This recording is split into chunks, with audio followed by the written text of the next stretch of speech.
Russia യുദ്ധം ചെയ്യേണ്ടത് ഇസ്രായേലിനെതിരെയാണെന്ന് Canadian പത്രങ്ങൾ യുദ്ധവുമായി ബന്ധപ്പെട്ട കാര്യങ്ങൾ വിലയിരുത്തുന്നതിനോടനുബന്ധിച്ചാണ് രണ്ടിലധികം കനേഡിയൻ പത്രങ്ങൾ എന്നാണ് ഇതിൽ പറയുന്നത്. ഇങ്ങനെ അഭിപ്രായപ്പെട്ടു. അതിമാരകമായിരിക്കുന്ന യുദ്ധത്തിൻ്റെ മുൻപിലാണ് റഷ്യ ഇപ്പോൾ ഉള്ളത് ഉക്രൈനുമായിട്ട്. 3 വർഷം കഴിഞ്ഞ് 4-ാം വർഷത്തേക്ക് എത്തിയിരിക്കുന്നു. വലിയ രീതിയിലുള്ള സാമ്പത്തിക നഷ്ടവും സൈനിക നഷ്ടവും ഉണ്ടാകുന്നു. രണ്ട് രാജ്യത്തിലും ആഭ്യന്തരപരമായിരിക്കുന്ന ഒരുപാട് സംഘർഷാവസ്ഥകൾ നിലനിൽക്കുന്നു.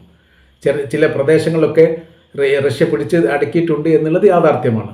പക്ഷേ ഇത്രയും വലിയ സൈനികപരമായിരിക്കുന്ന ശക്തിയുള്ള ഒരു രാജ്യം ഉക്രൈൻ എന്ന് പറയുന്ന രാജ്യത്തിന് മുൻപിൽ യഥാർത്ഥത്തിൽ അതിജീവിക്കാനൊന്നും സാധിക്കുന്നില്ല.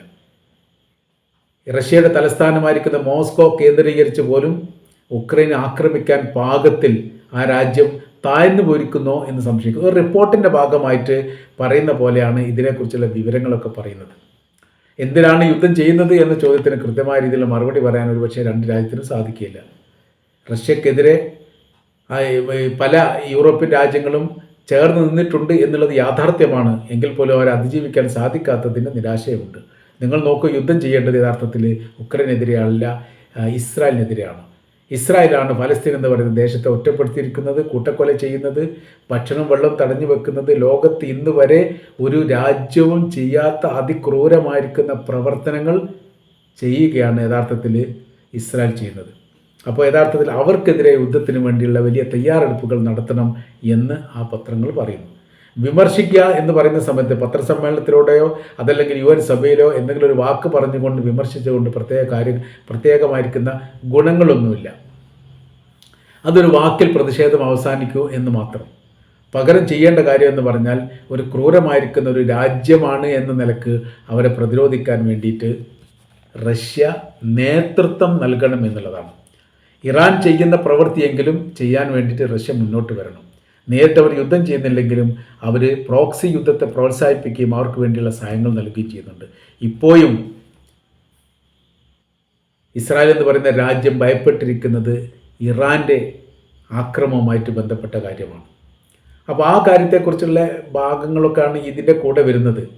അമേരിക്ക എന്ന് പറയുന്ന രാജ്യം യമനുമായിട്ട് ബന്ധപ്പെട്ട യുദ്ധത്തിൽ തോറ്റുപോയിരിക്കുക നമ്മൾ കണ്ടതാണ്. എത്രയാനും വലിയ രാജ്യമാണ് അമേരിക്ക, എത്രയാനും ചെറിയ രാജ്യമാണ് യമൻ എന്ന് പറയുന്നത്. എന്നിട്ടും അതിശക്തമായിരിക്കുന്ന ആക്രമണത്തിൻ്റെ പരമ്പര തന്നെ യമൻ്റെ ഭാഗത്തുണ്ടായ സമയത്ത് മുട്ടുമടക്കേണ്ടി വന്നു അമേരിക്കക്ക്. പിന്നീട് വെടിനിർത്തലുമായിട്ട് ബന്ധപ്പെട്ട വിഷയം ചർച്ച ചെയ്യുന്നത് അമേരിക്ക അങ്ങോട്ട് കയറിയിട്ടാണ്, അല്ലാതെ ഇങ്ങോട്ട് പറഞ്ഞതല്ല എന്ന് അതിൻ്റെ കൂടെ പറയുന്നു. ഇപ്പം നടക്കുന്ന കാര്യങ്ങളൊക്കെ യഥാർത്ഥത്തിൽ മനുഷ്യത്വത്തെ വെല്ലുവിളിക്കുന്ന തരത്തിലാണ്. ലോക ചരിത്രത്തിൽ ഇങ്ങനെ ഒരു യുദ്ധങ്ങൾ ഇതിനു മുൻപ് ഉണ്ടായിട്ടില്ല. സാധാരണക്കാരെ ഭക്ഷണം നൽകാതെ പട്ടിണിക്കിട്ട് കൊല്ലുന്ന ഒരു ചരിത്രം ഞാനെവിടെയും വായിച്ചിട്ടില്ല എന്ന് അതിൻ്റെ റിപ്പോർട്ട് അതിലൂടെ സ്മരിച്ചുകൊണ്ട് പറയുന്നു. യൂറോപ്യൻ രാജ്യങ്ങൾ ഇനി എന്നാണ് സംഘടിക്കുന്നത്? ഉക്രൈൻ റഷ്യയുമായിട്ട് ബന്ധപ്പെട്ട വിഷയത്തിൽ റഷ്യക്കെതിരെ സംഘടിക്കാൻ വേണ്ടി പ്രത്യേകപരമായിരിക്കുന്ന ഒരു മീറ്റിംഗ് കൂട്ടേണ്ട ആവശ്യമൊന്നും യൂറോപ്യൻ രാജ്യങ്ങൾക്കുണ്ടായിട്ടില്ല. എന്നാൽ ഇസ്രായേൽ പാലസ്തീനുമായിട്ട് ബന്ധപ്പെട്ട വിഷയത്തിൽ എന്തെങ്കിലും ഒരു നടപടി എടുക്കാനോ കൃത്യമായിരിക്കും നിലപാട് പറയാനോ യൂറോപ്യൻ രാജ്യങ്ങൾക്ക് സാധിച്ചത് ഏറ്റവും ഒടുവിലാണ്. ഈ കുറച്ചെങ്കിലും അഭിപ്രായം മാറ്റി പറയുന്നൊരു സാഹചര്യം യഥാർത്ഥത്തിൽ യൂറോപ്യൻ രാജ്യങ്ങൾക്കുണ്ടായത്. യുദ്ധാരംഭത്തിൻ്റെ ഘട്ടത്തെക്കുറിച്ചൊക്കെ പരാമർശിച്ചുകൊണ്ട് ഈ ഭാഗങ്ങൾ പറയുന്നത് ഇങ്ങനെയാണ്. അതായത് യൂറോപ്യൻ രാജ്യങ്ങളെല്ലാം ഇസ്രായേലിനെ സൈനികമായിട്ട് സഹായിച്ചു. അങ്ങനെ ഗസ ഒറ്റപ്പെട്ടു പോയി. അവർക്കാവശ്യം ആയുധവും യുദ്ധവുമല്ല, കെടുതിയും പ്രശ്നങ്ങളും അതിജീവിക്കാൻ വേണ്ടിയിട്ട് അല്ലെങ്കിൽ ജീവൻ നിലനിർത്താൻ വേണ്ടിയിട്ട് ഭക്ഷണവും വെള്ളവുമായിരുന്നു വേണ്ടിയിരുന്നത്. അത് ലോകം കാണാതെ പോയി. പകരം ഇസ്രായേൽ എന്താണോ പറഞ്ഞത് അത് മാത്രം അംഗീകരിക്കുകയും അവരുടെ വിജയത്തിന് വേണ്ടിയിട്ടുള്ള സഹായങ്ങൾ നൽകുകയും ചെയ്തു. കരാർ വ്യവസ്ഥ പ്രകാരം നൽകിയ ആയുധങ്ങളും വായ്പാടിസ്ഥാനത്തിൽ നൽകിയ ആയുധങ്ങളും അതോടൊപ്പം തന്നെ വെറുതെ സൗജന്യമായിട്ട് നൽകിയ ആയുധങ്ങളും യഥാർത്ഥത്തിൽ ഇസ്രായേൽ കുന്നുകൂടി. അത് മുഴുവനും അവർ ഗസയ്ക്ക് മേലെ പരീക്ഷിക്കപ്പെട്ടു. തകർന്ന് അടഞ്ഞിരിക്കുന്ന ബിൽഡിങ്ങുകളുടെ എണ്ണത്തെക്കുറിച്ച് കൃത്യമായ രീതിയിൽ കണക്കെടുക്കണമെങ്കിൽ തന്നെ ഏറ്റവും ചുരുങ്ങിയത് 1 വർഷമെങ്കിലും വേണ്ടിവരും എന്ന തരത്തിലാണ്. 43 കിലോമീറ്ററിൻ്റെ ദൂരപരിധിയുള്ള ഗസ എന്ന് പറയുന്ന പ്രദേശത്തിൽ തകരാത്ത ബിൽഡിങ്ങുകൾ കണ്ടെത്തുക എന്ന് പറഞ്ഞാൽ വലിയ പ്രയാസമാണ്. 23 ലക്ഷം ഫലസ്തീനികൾ ഇന്ന് റോഡിലാണ് അന്തി ഉറങ്ങുന്നത്.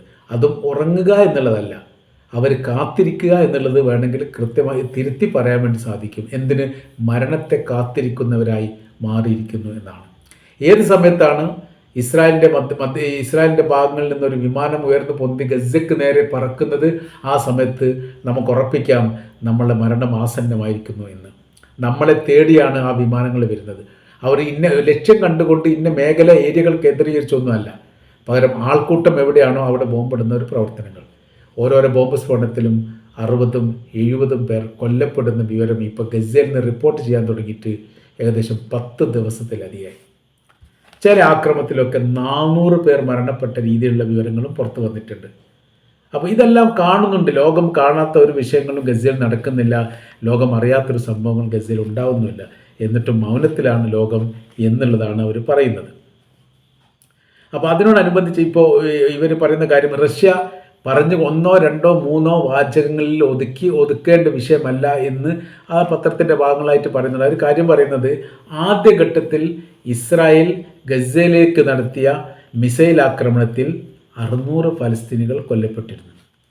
അത് ഫസ്റ്റത്തെ ഘട്ടത്തിൽ 2023 ആ സംഭവം നടക്കുന്നത്. അതോടുകൂടി അത് ലോകം മുഴുവനും വലിയ രീതിയിലുള്ള വാർത്തയാവുകയും അതിക്രൂരമായിരിക്കുന്ന ഈ പ്രവർത്തനത്തെ ലോകം ഒട്ടുക്കും അപലപിക്കുകയും ചെയ്തു. അപ്പോൾ അതിന് അത്തരമൊരു വലിയ പ്രതിഷേധം ലോകാടിസ്ഥാനത്തിൽ ഉണ്ടായപ്പോൾ ഇസ്രായേലിന് അത് കനത്ത ആഘാതമായി.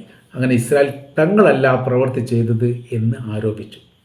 അവർ പറയുന്ന കാര്യം ഇങ്ങനെയാണ്: ഹമാസ് ഇസ്രായേലിനെതിരെ പറത്തിവിട്ട മിസൈലുകൾ വഴിതെറ്റിയിട്ട്, അതല്ലെങ്കിൽ ലക്ഷ്യം തെറ്റി അവരുടെ രാജ്യത്തെ ആശുപത്രിയിൽ പതിക്കുകയായിരുന്നു എന്നുള്ളതാണ്.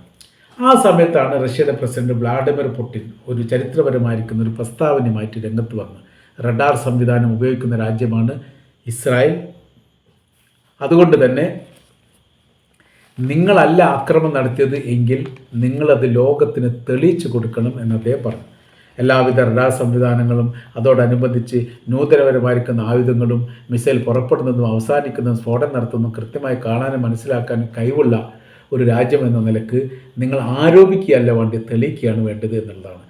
ഈ കാര്യം റഷ്യയുടെ പ്രസിഡന്റ് വ്ളാഡിമിർ പുടിൻ പറഞ്ഞതോടുകൂടി യഥാർത്ഥത്തിൽ ഇസ്രായേൽ സ്തംഭിച്ചു പോയി, അല്ലെങ്കിൽ പെട്ടുപോയ സ്ഥിതിയിലാണ്. പിന്നെ അവിടെ വന്ന ഒരു മറുപടി ഉണ്ടായിട്ടില്ല. അപ്പോൾ പിന്നെ ആശുപത്രി ആക്രമിച്ച ആളുകളെ കൊല്ലുന്നതുമായിട്ട് ബന്ധപ്പെട്ട കാര്യം പിന്നെ ഒരിക്കൽ അവിടുത്തെ പ്രതിരോധ മന്ത്രിയോ ബന്ധപ്പെട്ട ഒരു അധികാരികളോ പറഞ്ഞു പോയിട്ടുണ്ട് എന്നുള്ളതാണ്. ആ പ്രവൃത്തി ചെയ്തതും ഞങ്ങൾ അശ്രദ്ധ മൂലമാണ് എന്ന് പറയുന്നുണ്ടെങ്കിലും പ്രവൃത്തി ചെയ്ത അവരാണ് എന്ന് അവർ സമ്മതിച്ചിട്ടുണ്ട് ഏറ്റവും ഒടുവിൽ. മുമ്പ് അത് ഇവർക്കെതിരെ, പാലസ്തീനെതിരെയായിരുന്നു പറഞ്ഞിരുന്നത് എങ്കിൽ പിന്നെ അവിടെ നിലനിൽക്കാൻ പറ്റാത്തൊരു സാഹചര്യം വന്നപ്പോൾ അവർ ആ കുറ്റം ഏറ്റെടുത്ത് എന്ന രീതിയിലാണ് പിന്നീട് റിപ്പോർട്ടൊക്കെ പുറത്തു വന്നത്. ഏതാണ്ട് ഇപ്പോഴത്തെ നിലവിലെ സാഹചര്യങ്ങളും അവസ്ഥകളും ദയനീയവും ഭയാനകരവുമാണ്. അതിനാൽ എന്ത് ചെയ്യണമെന്നാണ് ഇവർ പറയുന്നത്? റഷ്യ രംഗത്തിറങ്ങുകയും യുദ്ധപ്രഖ്യാപനം നടത്തുകയും അങ്ങനെ ഇസ്രായേലിൻ്റെ ശക്തി ക്ഷയിക്കാൻ വേണ്ടിയിട്ട് നേതൃത്വപരമായിരിക്കുന്ന പങ്ക് വഹിക്കുകയും വേണം എന്ന് ഈ പറയപ്പെട്ട കനേഡിയൻ പത്രങ്ങൾ പറയുകയാണ്. ലോകത്തെ ഞങ്ങൾ വിലയിരുത്തുകയും മനസ്സിലാക്കുകയും ചെയ്യുന്നു. ഇപ്പോഴത്തെ സാഹചര്യങ്ങളും സ്ഥിതിവിശേഷങ്ങളും ഞങ്ങൾ മനസ്സിലാക്കുന്നു. ലോകത്തെ ഏറ്റവും ദരിദ്രമുള്ള ഒരു രാജ്യത്തിൻ്റെ പേരെടുത്ത് പറഞ്ഞ് ആ ഗ്രാമത്തെ പരിശോധിക്കുകയാണെങ്കിൽ ഞാൻ പറയുന്നു, അതിനേക്കാൾ ഭയാനകരമായിരിക്കുന്ന അവസ്ഥയാണ് ഗസയിലെ ഓരോരോ കുട്ടികളും അനുഭവിക്കുന്നത്.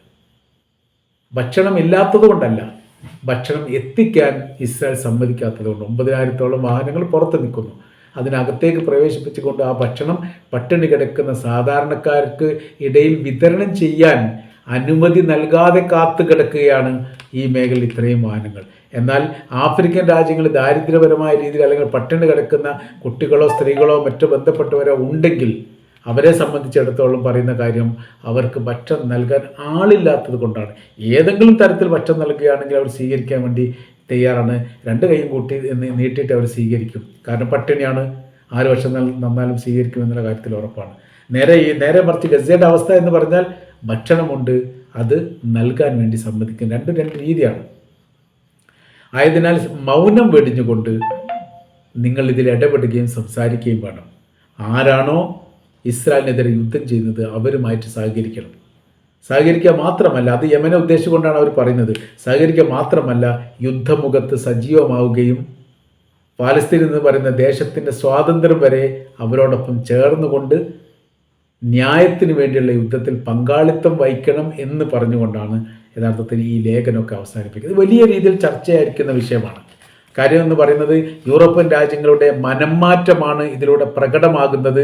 അമേരിക്ക ചെയ്യുന്ന എല്ലാ പ്രവർത്തനത്തിലും ലോകം കൂട്ടുനിൽക്കില്ല എന്ന് തെളിയിക്കപ്പെട്ടതാണ് എന്നതിനാൽ തന്നെ ഇതിൻ്റെ വിഷയങ്ങളിൽ നിന്ന് ഒന്നും ഇസ്രായേലിന് ഒഴിഞ്ഞു മാറാൻ സാധിക്കുകയില്ല എന്നുള്ളതാണ് ഇതിൻ്റെ യാഥാർത്ഥ്യം.